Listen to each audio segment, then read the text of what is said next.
Hello students, previous lecture में हम लोगों ने कर्ल ऑफ ए वेक्टर पढ़ा था। ठीक है, हमने कर्ल ऑफ ए वेक्टर को इन कर्वीलिनियर कोऑर्डिनेट सिस्टम के अंदर ज्ञात किया था। ठीक है, और हमने उससे प्रीवियस लेक्चर जो था हमारा, उसके अंदर हमने क्या किया था, ग्रेडियंट को कर्वीलिनियर कोऑर्डिनेट सिस्टम के अंदर ज्ञात किया था। ठीक है, आज के लेक्चर में हम क्या निकालेंगे कि किसी सदिश ए का जो डाइवर्जेंस होता है उसे हम कर्वीलिनियर कोऑर्डिनेट सिस्टम में कैसे लिखते हैं। ठीक है, जिस प्रकार हमने ग्रेडियंट और कर्ल के लिए जनरल एक्सप्रेशन लिखा था कि वक्र रेखी जो हमारे निर्देशांक होते हैं उसके अंदर हम कर्ल और ग्रेडियंट को किस प्रकार से लिख सकते हैं, उसका फॉर्मूला हमने ज्ञात किया था। ठीक है, आज के लेक्चर में हम लोग वक्र रेखी निर्देशांक तंत्र के अंदर किसी सदिश के डाइवर्जेंस को हम कैसे लिख सकते हैं, उसका फॉर्मूला क्या होता है, यह हम ज्ञात करेंगे। ठीक है, तो यहाँ पर हमारे पास में क्या है, जो हमारा वक्र रेखी निर्देशांक है, कर्वीलिनियर कोऑर्डिनेट सिस्टम जो है हमारा, वो क्या है, यहाँ पर अपनी जो डायरेक्शन है वो u1 है, ये वाली जो हमारी डायरेक्शन u2 हो जाएगी, जो हमारी एक्सिस होगी, और ये वाली हमारी u3 है। तीनों कर्व हैं और यहाँ पर हमारे पास में एक पॉइंट क्या है, P है। तो डाइवर्जेंस जो होता है, ठीक है, डाइवर्जेंस के बारे में आप लोग ने पढ़ा है कि डाइवर्जेंस क्या होता है कि किसी भी सदिश क्षेत्र के अंदर हमारे पास में हम कोई पॉइंट P लें तो उस पॉइंट को घेरने वाला जो अत्यंत स्मॉल एरिया होगा, ठीक है, उससे निकलने वाला जो फ्लक्स है प्रति एकांक आयतन क्या होता है, हमारा डाइवर्जेंस कहलाता है। ठीक है, या फिर हम कह सकते हैं कि जो हमने पॉइंट लिया है P, उसको घेरने वाला एक स्मॉल वॉल्यूम अगर हम लें, यानी इसको परिबद्ध करने वाले जो स्मॉल हमारी सरफेसेस हैं उनसे बनने वाला जो वॉल्यूम होगा, तो उसके लिए हम लिख सकते हैं divergence of A vector equal to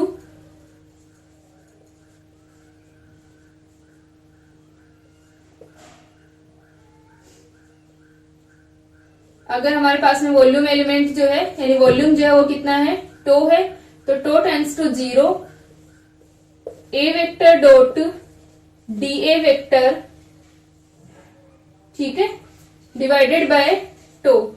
flux क्या होता है हमारा, A vector dot D A vector, ये हमारे पास में क्या है, यहाँ पर सरफेस एलिमेंट है। ठीक है, ए वेक्टर डॉट डीएस वेक्टर जैसे हम लिखते हैं, क्षेत्र जो हमारा होता है एरिया, उसका एरिया एलिमेंट जो हम लेते हैं वो यहाँ पर अपने पास में है। क्षेत्र अल्पांश, जैसे कि हम इलेक्ट्रिक फील्ड के लिए आप लोगों ने पढ़ा होगा, क्या होता है, E vector dot DS vector होता है। ठीक है, तो एक तरीके से डाइवर्जेंस किसको रिप्रेजेंट करता है, फील्ड लाइंस जो पास होती हैं किसी एरिया में से, ठीक है, वो पर यूनिट वॉल्यूम प्रति एकांक आयतन जो हमारा फ्लक्स निर्गत होगा उसको किस रिप्रेजेंट करता है, डाइवर्जेंस। ठीक है, प्रति एकांक आयतन निकलने वाला जो फ्लक्स होगा, निर्गत फ्लक्स होगा, उसे हम क्या कहते हैं, डाइवर्जेंस कहते हैं। पर यूनिट वॉल्यूम आउटगोइंग जो हमारा फ्लक्स है उसे हम क्या कहते हैं, डाइवर्जेंस। ठीक है, तो यहाँ पर हमारा जो डाइवर्जेंस है उसको हम इस प्रकार से लिख सकते हैं। अब जो हमारे सदिश क्षेत्र है उसका कंपोनेंट हम इस u1 के अलोंग अगर हम a1 ले, u2 के अलोंग हमारा a2 हो जाएगा, u3 के अलोंग हमारा a3 होगा। ठीक है, तो हम क्या निकालते हैं कि जो हमारी अलग अलग सरफेसेस हैं उनसे निकलने वाला फ्लक्स हम ज्ञात करेंगे, फिर टोटल फ्लक्स को हम ऐड करके डिवाइड कर देंगे वॉल्यूम से। ठीक है, यानी हमारा जो डाइवर्जेंस है वो क्या होगा कि हम टोटल क्या निकाल लें, फ्लक्स निकाल लें, जितनी भी हमारी सरफेसेस हैं। तो अगर हम बात करें जो हमारी सामने वाली सरफेसेस हैं, ये वाली, ठीक है, अब जो हमारी सरफेस होंगी उनको हम कैसे डिफाइन करते हैं, पृष्ठ जो होते हैं हमारे, कि u1 equals to constant, u2 constant और u3 कॉन्स्टेंट। ठीक है, तो u1 कॉन्स्टेंट हमारी जो सरफेस होगी उसका फ्लक्स हम निकाल लेंगे। अब यहाँ पर सरफेसेस दो होंगी क्योंकि वॉल्यूम है, तो एक तो आगे वाली हमारी सरफेस है, एक पीछे वाली जो सरफेस है, तो पीछे वाली से क्या होगा, आता हुआ होगा फ्लक्स, और आगे वाली से निर्गत होगा फ्लक्स। ठीक है, तो एक को अगर हम पॉजिटिव लेते हैं तो दूसरे को हमें क्या लेना पड़ेगा, नेगेटिव लेना पड़ेगा। ठीक है, इसी प्रकार हर एक सरफेस के लिए यही होगा, इधर वाली हमारी सरफेस होगी और उसके सामने वाली सरफेस होगी, तो एक से अगर एंटर करता हुआ होगा, अगर हमारी फील्ड लाइंस हैं एक से अगर एंटर करती हुई हैं दूसरे से क्या होंगी, निर्गत होती हुई होंगी। ठीक है, जैसे कि आप लोगों ने मैग्नेटिक फील्ड के डाइवर्जेंस के बारे में पढ़ते हैं कि वो टोटल 0 हो जाता है, क्योंकि वहां पर निकलने और आने वाला जो हमारा फ्लक्स होता है वो क्या हो जाएगा, कैंसिल हो जाता है। ठीक है, तो वैसे ही क्या होगा, यहाँ पर एक जो हमारा सरफेस है उससे अंदर की ओर आती हुई फील्ड लाइंस होंगी, तो दूसरी सरफेस से बाहर निकलती हुई होंगी। फ्लक्स क्या होता है, हमारी फील्ड लाइंस होती हैं। तो यहाँ पर जो हमारी सरफेसेस हैं हर के लिए क्या आएंगी, दो दो सरफेस हैं, तो दोनों के लिए हम निकालेंगे, और एक के लिए अगर हम पॉजिटिव साइन लेते हैं तो दूसरे के लिए क्या लेंगे, नेगेटिव साइन लेंगे। ठीक है, अब हमारे पास में जो हमारी सरफेस हैं जिनके लिए हमने लिखा है कि U1 कांस्टेंट, U2 कांस्टेंट और U3 कांस्टेंट, वो सरफेस क्या होंगी, U1 हमारा किस सरफेस पे कांस्टेंट रहेगा, ये जो हमारी सामने वाली सरफेस है। ठीक है, ये और इसके पीछे वाली सरफेस, जैसे मान लो हमारे पास में इस प्रकार का अगर कोई वॉल्यूम होता है,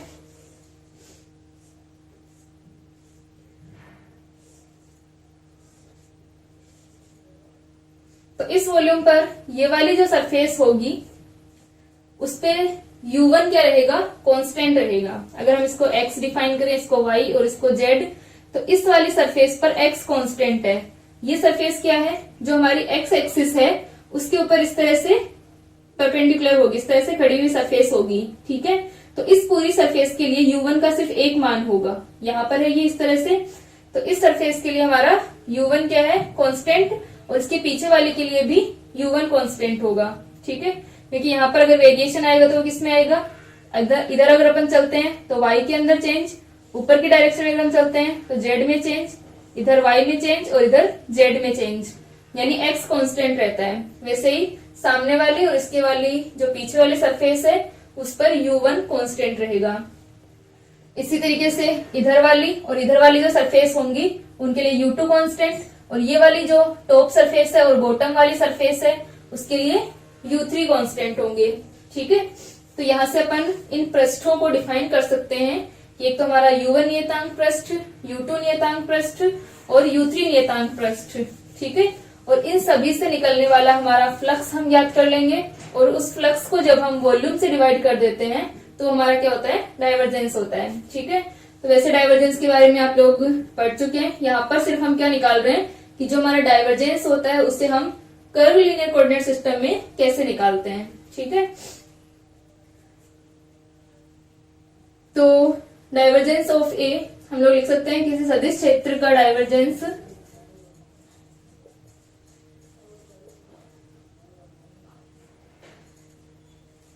सदिश क्षेत्र का डाइवर्जेंस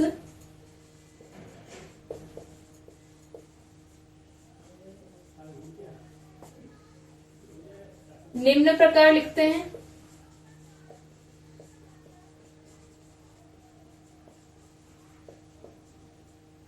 ठीक है, जहां पर अपना टो क्या है, जहां टो आयतन है, जो हमारा वॉल्यूम होगा इसको इन सरफेसेस से मिलकर के बनने वाला, तथा डीए क्या है, क्षेत्रफल अल्पांश है या क्षेत्रफल होगा। ठीक है, इसको चाहे आप नहीं लिखें, यहाँ पर टो हमारा क्या है, आयतन होगा, और ये जो इसको परिबद्ध करने वाला क्षेत्रफल है वो हमारा डीए होगा। ठीक है, तो अब हम लोग निकालें इसके लिए, सबसे पहले हम निकालते हैं कि U1 जो हमारा कांस्टेंट है उस सरफेस से निकलने वाला फ्लक्स क्या होगा, या फिर उस सरफेस का जो हमारा फ्लक्स होगा वो क्या होगा। ठीक है, तो हम लिख सकते हैं जो हमारा सरफेस है ये वाली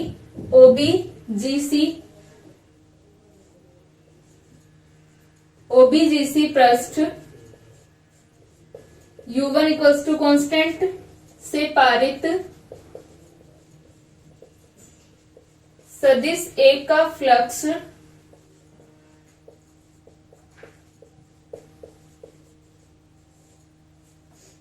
ठीक है, U1 इक्वल टू C से पारित सदिश A का फ्लक्स क्या होगा,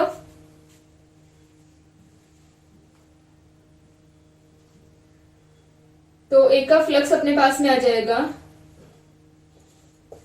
Φ1 इक्वल्स टू अपने पास में होगा A1 H1 इसका हमारा एरिया कितना होगा, ठीक है, U1 कांस्टेंट वाले का एरिया अपना कितना हो जाएगा, H2 DU2 H3 DU3, ठीक है। क्योंकि हमारे पास में जो एरिया है हम किस तरह से लेंगे, अब जो हम DU2 और DU3 यानी हम कह रहे हैं dy dz का जो हमारा एरिया होता है वो हमारे पास में क्या होगा, इसका एरिया होगा। और हमारा जो वेक्टर है इसका कंपोनेंट क्या है, इस U1 के अलोंग कंपोनेंट A1 है और U2 के अलोंग कंपोनेंट A2 और U3 के अलोंग कंपोनेंट क्या है, A3 है, ठीक है। तो यहां से अपने पास में आ जाएगा कि φ1 इक्वल टू A1 और एरिया कितना है H2 DU2 H3 DU3, ठीक है। ये हमारे पास में एरिया हो गया और ये अपना फ्लक्स हो जाएगा, ठीक है। जहां A1 सदिश क्षेत्र A का U1 के अनुदिश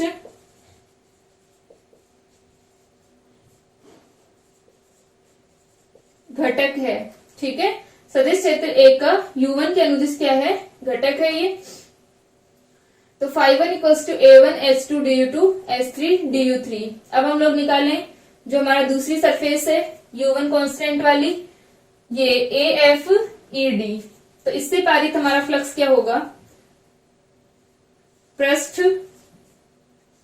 AFED U1 कांस्टेंट से पारित फ्लक्स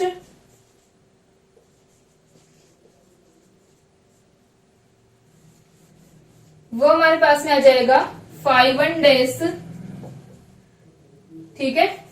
तो φ1 डैश का फॉर्मूला हमारा क्या होगा, जिस प्रकार हमने कर्ल के अंदर लिखा था कि एक तो हमारा जितना फ्लक्स यहाँ पर है प्लस जितना चेंज हम यहां तक आएंगे तब जितना चेंज आएगा उसको हम ऐड कर देंगे, ठीक है।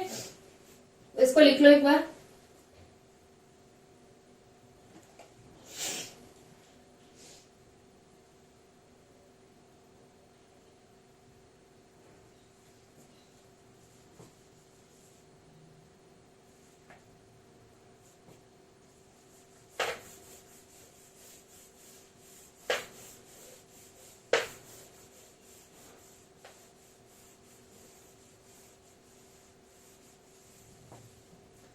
तो ये अपना आ जाएगा φ1 डैश इक्वल टू φ1 प्लस, अब इसके अंदर जो हमारा फ्लक्स है वो चेंज किस दूरी के अंदर आएगा, H1 DU1, ठीक है। यहाँ पर अपने पास में जो पीछे वाली हमारी सरफेस थी उससे हम आगे की ओर आ रहे हैं, तो यहाँ पर क्या होगा H1 DU1, तो हम लिख सकते हैं कि डेल फाई अपॉन, ये हमारा φ1 था, तो डेल φ1 अपॉन जो हमारा डिस्टेंस है H1 डेल U1, ठीक है। ये अपना क्या हो जाएगा, del φ1 upon H1 del U1, इसको हम ऐड कर दें तो φ1 dash equals to φ1 plus del upon H1 del U1, और φ1 का मान क्या है, A1 H2 DU2 DU3, ठीक है। φ1 हमारा क्या हो जाएगा, φ1 plus H1 del U1 A1 H2 DU2 DU3, ठीक है।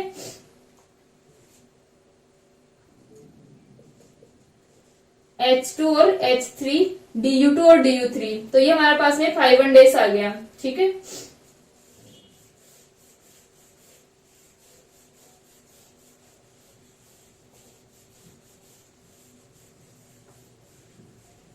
तो अब जो हमारा फ्लक्स है φ1 जो फ्लक्स होगा वो तो आगत है यानी प्रवेश करता हुआ फ्लक्स है, और जो हमारा φ1 डैश है वो क्या होगा, निर्गत फ्लक्स होगा, ठीक है। तो हमारा जो टोटल फ्लक्स होगा वो क्या होगा, φ1 डैश माइनस φ1 होगा, ठीक है। क्योंकि कितना यहाँ से प्रवेश कर रहा है और कितना निर्गत हो रहा है, तो प्रवेश करने वाले को अगर हम माइनस करेंगे तब हमारे पास में टोटल निर्गत फ्लक्स हमारा आ जाएगा, ठीक है। तो यहाँ पर हम लिख सकते हैं, इसको चाहे हम लिख लें φ1 dash equals to φ1 A1 H2 H3 DU2 DU3 plus का del upon del U1 A1H2H3 DU2 DU3। तो हम लिख सकते हैं चूंकि φ1 फ्लक्स प्रवेश करता हुआ फ्लक्स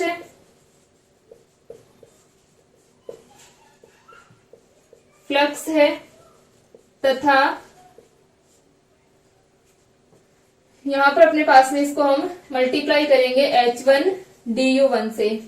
यह हम इसी प्रकार लिख रहे हैं जिस प्रकार हमने कर्ल के अंदर लिखा था कि कितना चेंज आएगा इस फ्लक्स में, इस दूरी के अंदर H1 DU1 डिस्टेंस में कितना चेंज आया, मल्टीप्लाई डिस्टेंस H1 DU1।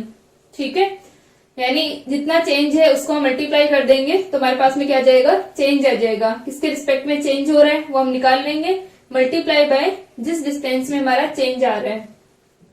तो यहां पर हमारा मल्टीप्लाई हो जाएगा H1 DU1 से। ठीक है, तो H1 से H1 तो कैंसिल हो गया और ये बच गया साथ में DU1। तो यहां तक हमारे पास में आ गया। अब जो φ1 है वो क्या है, प्रवेश करता हुआ फ्लक्स है, तथा जो φ2 है या φ1 डैश है तथा φ1 डैश निर्गत फ्लक्स है।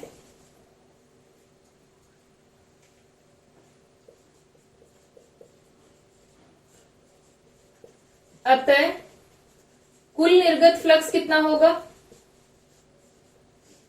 ठीक है, ये हमारा इनकमिंग फ्लक्स है और जो φ1 डैश है वो आउटगोइंग फ्लक्स है। तो हम टोटल अगर आउटगोइंग फ्लक्स निकालेंगे तो वो क्या हो जाएगा, इसमें से माइनस कर देंगे हम। अतः कुल निर्गत फ्लक्स आ जाएगा φ1 डैश माइनस φ1। अब हम φ1 डैश माइनस φ1 करते हैं तो ये हमारे पास में आ गया A1H2H3 DU2 DU3 plus del upon del U1 A1H2H3 DU1 DU2 DU3। ठीक है, ये हमारे पास में आ जाएगा। तो टोटल हमारे पास में आ गया φ1 डैश माइनस φ1 का मान और माइनस φ1। तो φ1 कितना है, A1H2H3 DU2 DU3। ठीक है, तो ये वाला और ये वाला तो कैंसिल हो जाएगा। φ1 डैश माइनस φ1 का मान ये बच जाएगा। ठीक है, और जैसे हमने इसके लिए निकाला है U1 का जो हमारा घटक है A1 के लिए फ्लक्स, वैसे ही हम लोग क्या निकाल लेंगे, A2 और A3 के लिए निकाल लेंगे। ठीक है, इसको लिख लो।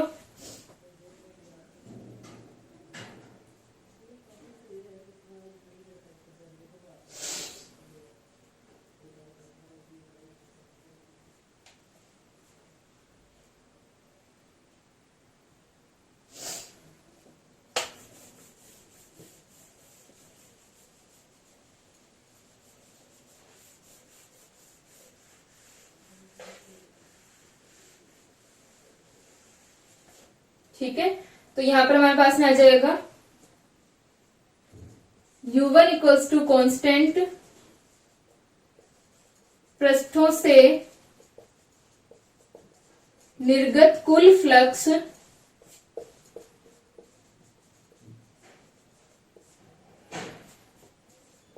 φ1 डैश माइनस φ1 इक्वल टू बच गया अपना del upon del U1 A1H2H3 DU1 DU2 DU3। ठीक है, ये हमारे पास में U1 जो हमारा कांस्टेंट पृष्ठ है, दोनों सरफेसेस हैं, उनसे जो टोटल ये आउटगोइंग फ्लक्स होगा वो हमारा ये आ गया। ठीक है, इसी प्रकार हम निकाल सकते हैं कि U2 कांस्टेंट और U3 कांस्टेंट जो हमारी सरफेसेस हैं उनसे निकलने वाला फ्लक्स कितना होगा। तो यहां पर आ जाएगा इसी प्रकार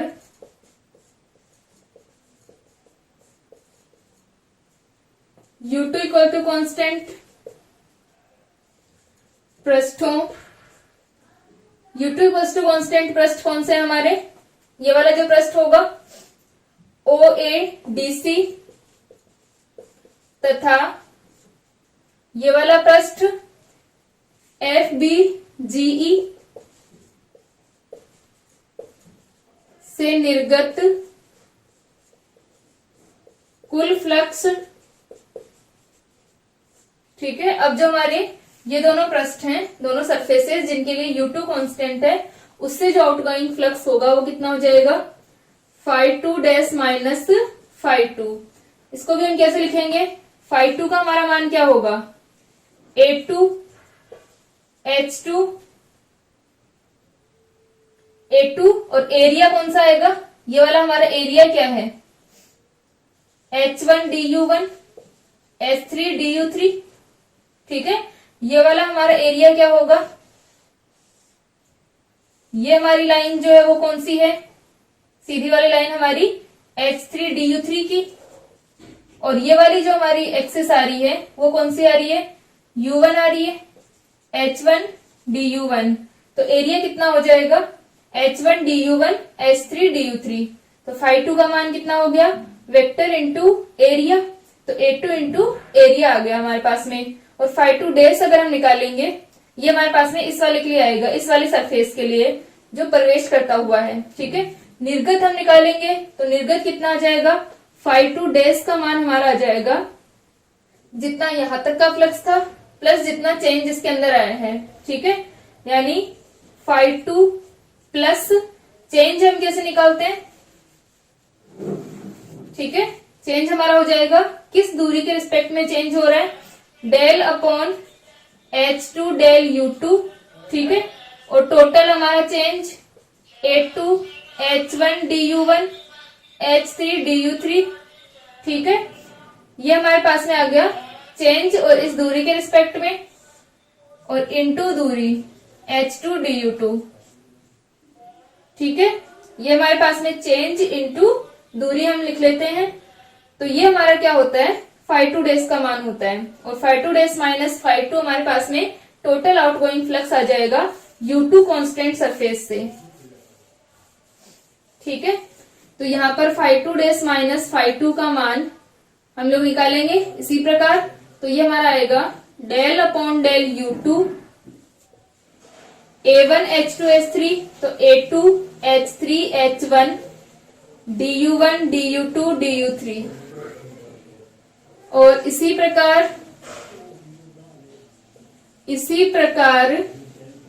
U3 इक्वल्स टू कॉन्स्टेंट पृष्ठ कौन से हैं, U3 कांस्टेंट वाले, ये टॉप और बॉटम वाले जो सरफेस है, तो ये हमारी आ जाएंगी पृष्ठों DE GC, तथा ये हमारी आ जाएगी OA FB से निर्गत कुल फ्लक्स। ठीक है, ये हमारे पास में टोटल सरफेस जो है, इन दोनों से निर्गत कुल फ्लक्स जो आएगा उसका मान आ जाएगा φ3 dash minus φ3 equal to del upon del U3 divided by A3 H1 H2 DU1 DU2 DU3। ठीक है, तो हमारे पास में तीनों जो हमारे सरफेसेस थे, U1 कांस्टेंट, U2 कांस्टेंट और U3 कांस्टेंट, उनसे निकलने वाले हमने क्या निकाल लिया, फ्लक्स निकाल लिया। अब जो इस सरफेसेस से मिलकर के जो वॉल्यूम हमारे पास में है, उस वॉल्यूम से हम इसको डिवाइड कर देंगे, तो वो हमारा क्या आ जाएगा, डाइवर्जेंस आ जाएगा। ठीक है, इसको लिख लें।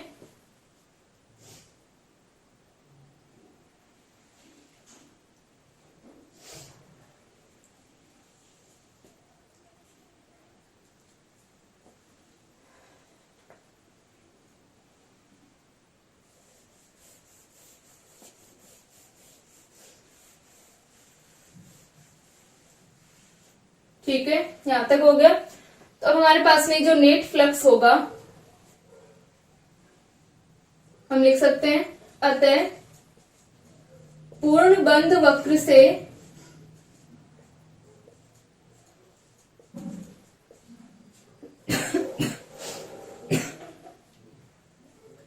ठीक है, टोटल हमारे पास में नेट फ्लक्स क्या आ जाएगा, अतः पूर्ण बंद पृष्ठ से निर्गत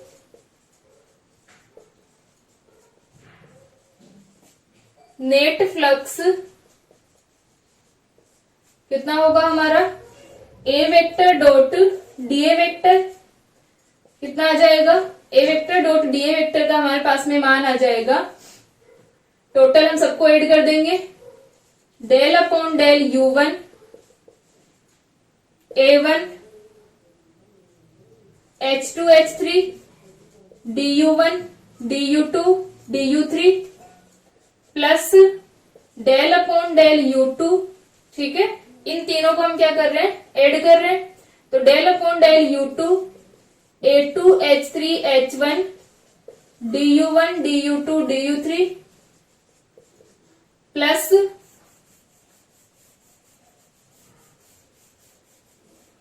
del upon del U3 A3 H1 H2 DU1 DU2 DU3, ठीक है, ये हमारे पास में टोटल फ्लक्स आ गया, जो नेट हमारा फ्लक्स है वो वैल्यू आ गई। अब हम लोग लिख सकते हैं तथा परिबद्ध आयतन कितना है, जो इन सरफेसेस से बाउंडेड जो हमारा वॉल्यूम है वो कितना है, परिबद्ध आयतन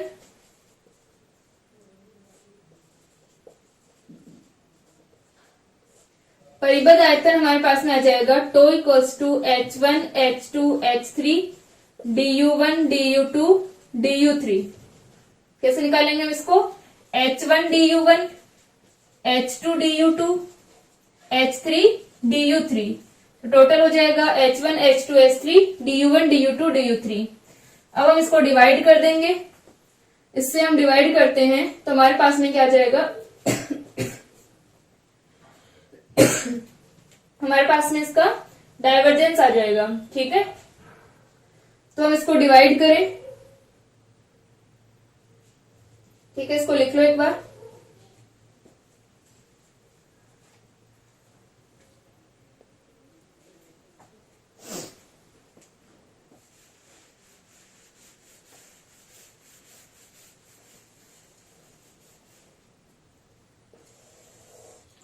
तो हम लिख सकते हैं अतः divergence of A vector equal to limit tau tends to 0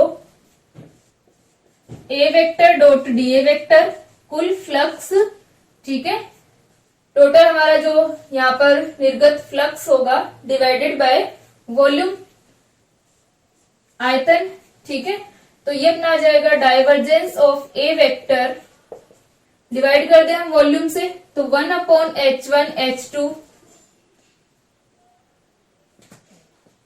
ये हमारा आ जाएगा 1 upon H1 H2 H3 DU1 DU2 DU3। अब यहां पर मैं लिख रही हूं ये क्या है, इसके जो मल्टीप्लाई में आएगा यानी A vector dot D A vector का जो मान है वो मैं यहां लिख देती हूँ, और ये हमारा 1 upon H1 H2 H3 DU1 DU2 DU3 इसका वॉल्यूम का मान है, तो ये अपना आ जाएगा del upon del U1 A1 H2 H3 plus del upon del U2 A2 H3 H1 plus del upon del U3 A3 H1 H2, ठीक है, ये हमारे पास में क्या आ गया A3 H1 H2, तो और साथ में मल्टीप्लाई क्या है D1 DU2 DU3, तो यह आ जाएगा DU1 DU2 DU3, डिवाइड कर दें हम इसको,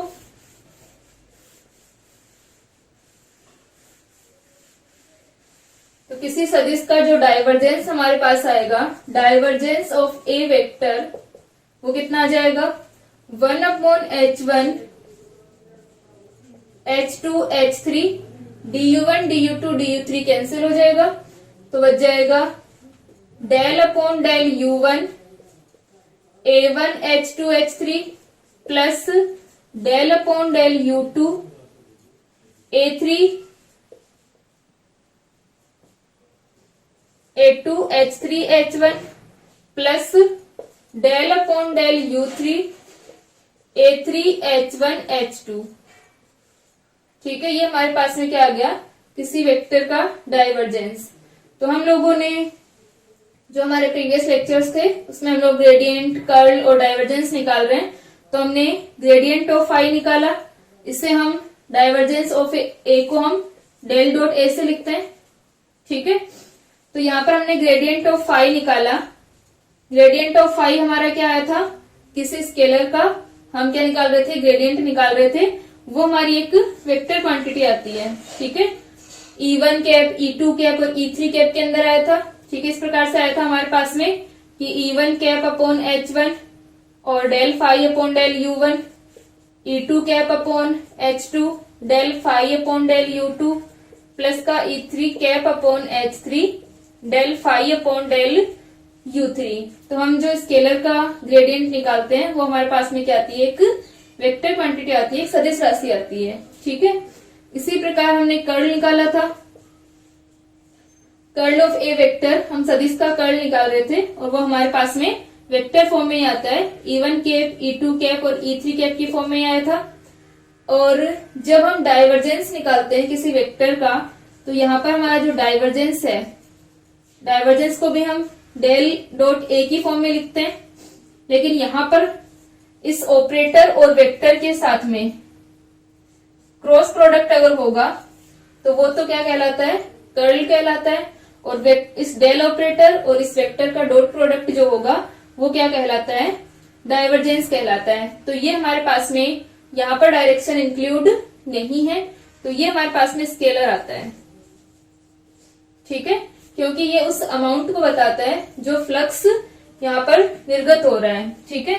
जो आउटगोइंग फ्लक्स है किसी वॉल्यूम में से, पर यूनिट वॉल्यूम में से जो हमारा फ्लक्स है, तो ये क्या आएगा, हमारा स्केलर आएगा। तो यहाँ पर हम ये भी देख सकते हैं कि जो कर्ल है हमारा वो क्या है, डेल क्रॉस ए, यानी डेल ऑपरेटर भी एक वेक्टर होता है और ए वेक्टर भी वेक्टर है, तो क्रॉस प्रोडक्ट हमारे पास में वेक्टर आएगा। जबकि डाइवर्जेंस जो है वो डेल डॉट ए, यानी दो वेक्टर्स का डॉट प्रोडक्ट है, तो यहाँ पर ये हमारे पास में स्केलर आएगा। इसको आप लोग इस तरह से याद रख सकते हैं, ठीक है। तो जो हमारे कर्ल, ग्रेडियंट और डाइवर्जेंस तीनों के लिए हमने कर्व लीनियर कोऑर्डिनेट सिस्टम के अंदर हमने क्या निकाल लिए, एक्सप्रेशन निकाल लिए वक्र रेखी निर्देशांक तंत्र के अंदर। अब नेक्स्ट लेक्चर में हम क्या निकालेंगे कि इन तीनों के जो हमारे एक्सप्रेशन है, ग्रेडियंट, डाइवर्जेंस और कर्ल के, उनको हम लोग लिखेंगे कार्टेशियन कोऑर्डिनेट सिस्टम में, स्फेरिकल कोऑर्डिनेट सिस्टम में और सिलिंड्रिकल कोऑर्डिनेट सिस्टम के अंदर, ठीक है। इसके लिए हमें क्या चाहिए होगा कि जो हमारे स्केल फैक्टर हैं, यहाँ पर हमारे पास में तीन चीजें हैं, एक तो U1, U2 और U3 हैं, ठीक है। तो U1, U2, U3 तो हमारे वो कोऑर्डिनेट्स हैं जिन्हें हम कर्व लीनियर कोऑर्डिनेट सिस्टम में डिफाइन करते हैं, ठीक है। तो ये तो हमारे जो भी हम सिस्टम लेंगे उसके अकॉर्डिंग आ जाएंगे कि अगर हम कार्टेशियन कोऑर्डिनेट सिस्टम ले रहे हैं तो ये XYZ हो जाएंगे, अगर हम स्फेरिकल कोऑर्डिनेट सिस्टम ले रहे हैं तो ये R थीटा फाई हो जाएंगे, और अगर हम सिलिंड्रिकल कोऑर्डिनेट सिस्टम लेते हैं तो ये रो फाई जेड हो जाएंगे, ठीक है। लेकिन जो हमारे स्केल फैक्टर हैं H1, H2, H3 और हमारे पास में जो यूनिट वेक्टर्स जो हमारे हैं, एकांक सदिश जो हैं डायरेक्शन के अलोंग जो हम लेते हैं, E1 कैप, E2 कैप और E3 कैप, तो ये हमारे क्या होंगे, कार्टेशियन कोऑर्डिनेट सिस्टम के अंदर हमारे पास में किस तरह से आएंगे और उसके अंदर सिलिंड्रिकल के अंदर कैसे आएंगे। तो कार्टेशियन कोऑर्डिनेट्स में हमारे I cap, J cap, K cap, उसके अंदर R cap, theta cap, phi cap, और ये हमारा रो केप, उसके लिए हम डिफाइन कर देंगे फाई केप और जेड केप के लिए, ठीक है। फिर हमारे पास में आते हैं H1, H2, H3, ठीक है। तो ये स्केल फैक्टर्स अलग अलग होते हैं तीनों कोऑर्डिनेट सिस्टम के अंदर। तो यहाँ पर जब हम वैल्यूज रखते हैं तो यहाँ पर हमारे स्केल फैक्टर्स मल्टीप्लाई होकर के या स्केल फैक्टर्स यहाँ पर आते हैं, तो इनके अकॉर्डिंग क्या होगा, ग्रेडियंट, डाइवर्जेंस और कर्ल का मान अलग अलग हो जाएगा हमारे पास में, इसके स्फेरिकल, सिलिंड्रिकल और इसमें कार्टेशियन कोऑर्डिनेट सिस्टम के अंदर हमारे जो फॉर्मूले हैं उसमें ये इंक्लूड होंगे, ठीक है। तो H1, H2, H3 scale factors तीनों कोऑर्डिनेट सिस्टम में क्या होते हैं वो हम निकालेंगे पहले तो, और फिर हम इनके फॉर्मूले लिखेंगे तीनों कोऑर्डिनेट सिस्टम के अंदर, ठीक है। तो नेक्स्ट लेक्चर में हम लोग इसको करते हैं।